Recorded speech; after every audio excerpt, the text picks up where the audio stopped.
تخبص الدنيا يا ناصر. امام را روان ده، امام لار کولا وکړه د کعبه شیخ امام صاحب را روان ده.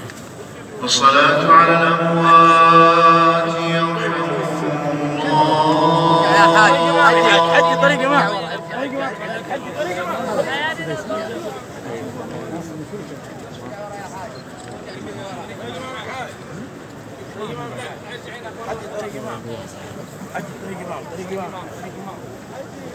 ارجع الله يحفظك. طريق امام، طريق امام. ارجع يا والد الله.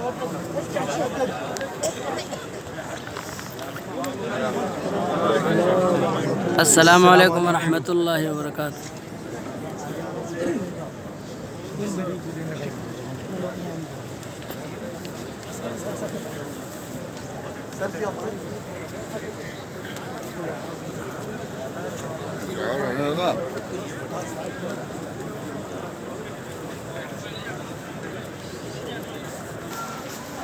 Telefon sende mi?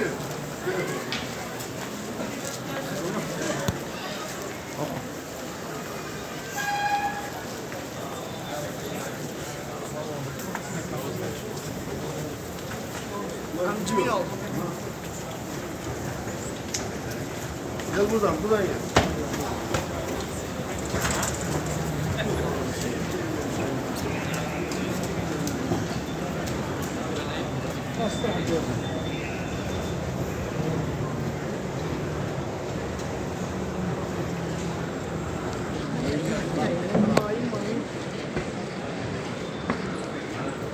دا مخامخ جنازې پرتې دي بس شیخ هغه ځان خانه کابل نه راغی اوس به جنازې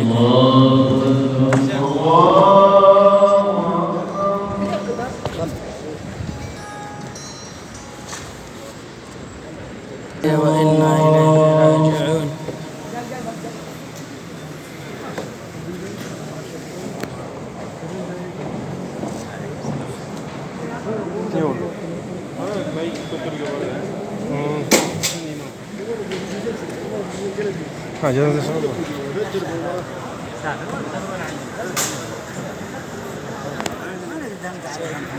اي انا كنت بقول هذا الطائف.